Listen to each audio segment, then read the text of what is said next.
Summoners, and welcome to another Pro Guides video. Taking into consideration statistics as well as champion strengths, our analysts have handpicked these characters who they believe are the best suited to help you climb to the next tier. You guys are our community. We listen to you. We love making content for you. Let us know what you guys think down below. And for our question of the day, which pre-work champion do you guys miss the most? Personally, I kind of miss the old Graves. Is that weird? I liked him a lot better as a bot laner, and he was one of my favorite picks into Lucian. When he went into the jungle, I was kind of like, this seems a little weird. It ended up doing okay, but I kind of miss the old Graves. Let me know what you guys think. And if you guys are like me, you guys procrastinate to the end of the season to start climbing. First up in the top lane, we have Kled, which should come as no surprise to you guys. If you check out our other videos, you'll know that we mention him a lot, and for good reason. Aside from his extremely high win rate, Kled's ban rate isn't extremely high either, meaning that you'll be able to reliably get him in most of your games. Mechanically, he's not the hardest champion to pick either. It's mostly a matter of courage and knowing the type of character Kled is, and your best bet is almost always to continue playing him aggressively and never backing down from a fight.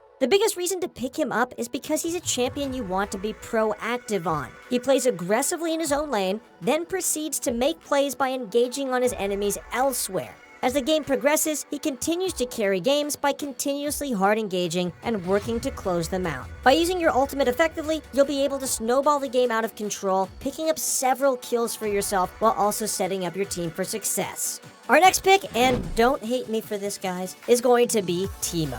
While he might seem like a strange pick, his high win rate and dominance in lane make him a great pick for the classic win lane, win game strategy. A lot of players tend to undervalue Teemo's scaling. Although he might not provide instant gratification like a Maokai ult or Riven one-shot combo, Teemo slowly chokes out his opponents through map control. He's able to split push and also set up a maze of shrooms near whichever objective his team wants to play around. By doing so, he's able to set up favorable fights or bring opponents low enough so that they won't be able to contest those objectives. More importantly though, he is definitely lane dominant. A lot of Teemo players like to run Ignite and completely shut out their opponents. Honestly, we don't think Teemo is useless at all, and on the contrary, he's actually quite strong. But for all of you guys who aren't convinced of this, well, there's still more to it. At the very least, we can agree that Teemo is annoying and oppressive. If he wins hard enough, he's able to shut out his opponent and make them a non-factor in the game. Worst case scenario, the game ends up being a 5v4 when you're able to crush the enemy during the laning phase. Teemo has very few bad matchups, and his blind is useful against someone on the enemy team almost every game, since most games include a marksman.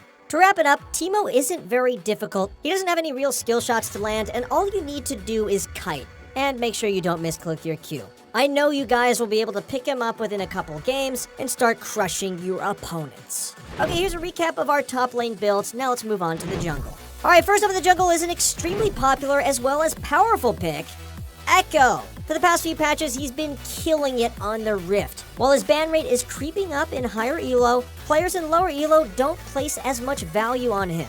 Make sure that no matter what rank you are, but especially below Platinum, you start abusing Echo while you can. If you play him or are willing to learn him, make sure to lock him in every time he's open because he's an impactful as well as pretty safe pick.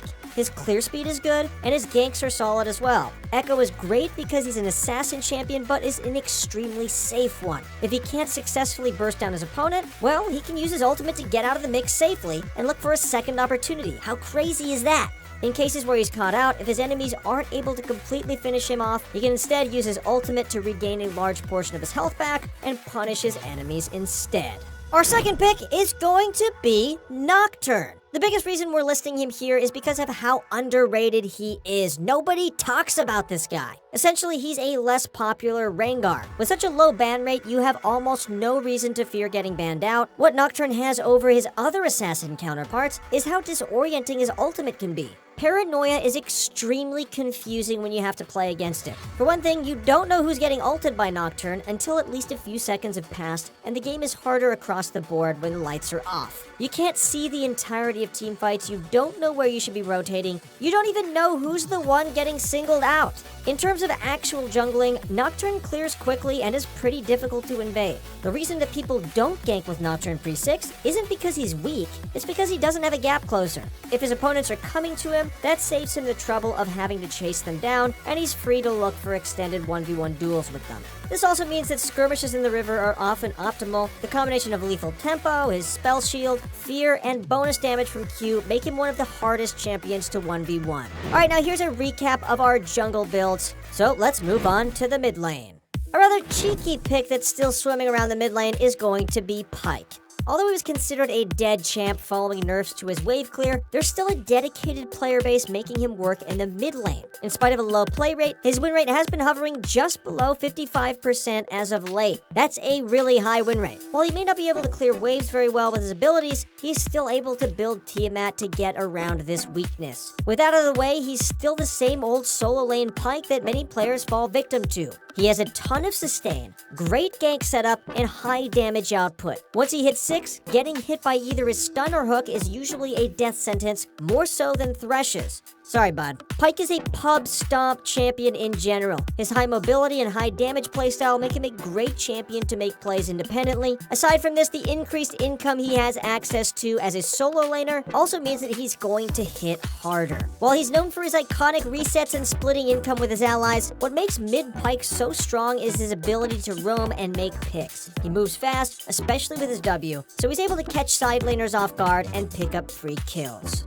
Next up is a pick we've been talking about over and over again. This guy is the LeBron of best champs to escape your elo with, and it's going to be none other than Malzahar. He's quite literally press R to win. Sometimes you'll have to mix it up though and press flash beforehand. Oh, boo-hoo. Malzahar is a great pick with a solid win rate and a ban rate that isn't too high either. Honestly, he's a little bit on the OP side for solo queue, but he does come with one weakness. And that is that he has shorter range than a lot of other mages. But his strengths definitely outweigh this one weakness. He's simple to execute, effective, and can make game-winning plays. During the laning phase, Malzahar excels at taking lane priority by using his E and W to push the wave in. By doing so, he opens up opportunities to roam to his side lanes and get them rolling with ganks or dives. When you pick him, it's relieving to know that you don't have to win your lane to carry your games. All you need to do is push and win your teammates' lanes for them. Even if you don't farm perfectly, you'll still do decent damage and provide a bunch of utility for your team by playing him. That's not to say you can't pick up kills with him either. While Malzahar is great for ganking enemies, he's also great at setting up ganks for his teammates. Picking Malzahar makes it easier to secure kills in pretty much every scenario imaginable. Alright, now here's a recap of our mid lane builds as we move on to the bot lane. Okay, so our first bot lane pick is going to be Ashe. We've talked about her in so many of our other videos, and this one is not an exception. Last patch, she held a 54% win rate, 4% ban rate, and over 180,000 games played. Pick her because she's a great solo queue champion as she brings a lot to the table. She can initiate fights and do extremely high amounts of damage as well. Her laning is also exceptional. Ashe has long range, good all-in, and some of the best gank setup in her role. The only weakness is that she's immobile, but Ashe's built-in CC means that she's able to kite her enemies instead of instantly popping them. Alright, now next up is my favorite champion. I would date her if she was real. Her name is Jinx. She's another marksman that's been killing it in the bot lane. While she might not be as reliable as a pick as Ashe, she's still capable of popping off because of her insane damage and scaling. Jinx also has an extremely low ban rate, so you can get her in pretty much any game. Last patch, only 2 marksmen, Ashe and Twitch, held positive win rates versus her. This is due to her current power level as well as her champion design. She's one of the many reset champions of the game, meaning she's able to pop off anytime skirmishes or team fights break out. And since it's solo queue, you definitely know that there's not going to be any shortage of these. Jinx snowballs extremely hard in and out of lane. Even in games where she loses lane, you always know that Jinx is one teamfight away from clawing back into the game. Make sure to check out these bot lane builds one more time as we finish off the video with support. First up is going to be Blitzcrank. He's pretty self-explanatory, but it wouldn't be fair to him if we skipped over him. If you haven't played in a while, it's a good thing you checked out this video because you'll want to know that Blitzcrank's hook received a range buff a few patches ago. Ever since then, he's been killing it on the Rift. Players have been adjusting to his newfound strength gradually, but honestly, he's still such a dominant pick that's running rampant across Summoner's Rift. Blitzcrank's insane kill pressure in lane alongside his lethal roaming makes him a nuisance to play against no matter matter where he goes. If he stays in lane, he's able to constantly pressure you because of the insane range on his pull. Even if you guys play respectfully against him, you guys will have to sacrifice a lot of farm backing off as waves crash into you, since Blitzcrank has large windows of time to look for hooks. Off of resets and anytime he pushes waves in, he can look to roam to his solo lanes and give them a helping hand. Fun fact, did you guys know that Blitzcrank always pulls with his right hand?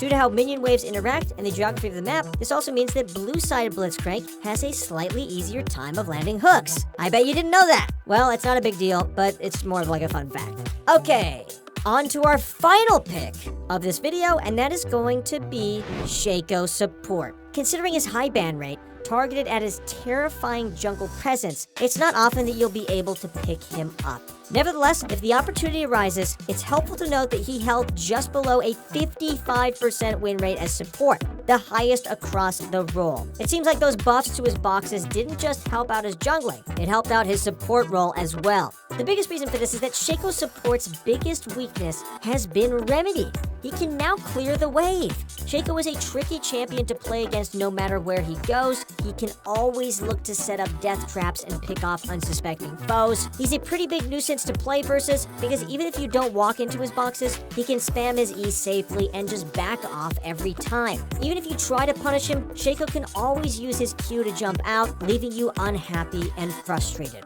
And venture to say even tilted. Get your hand off the uninstall, guys. When you pick him, take advantage of warding, using pink wards and sweeping your enemy's wards. You want to be able to see your opponents pathing through the jungle so you know where to lay traps. Clearing their vision also means they'll have to walk in blind and you'll be able to pick up a free kill or flash. As the game progresses and pressure increases, the pressure your traps provide proves even stronger, including your ultimate clone as well. Alright, here's a recap of our support builds. So that concludes the video. Thank you guys so much for watching. If you guys want more content like this to improve, then please click that like button and consider subscribing to our channel. That's it for the video. Thank you guys so much for watching. Good luck in your next few games, and we'll see you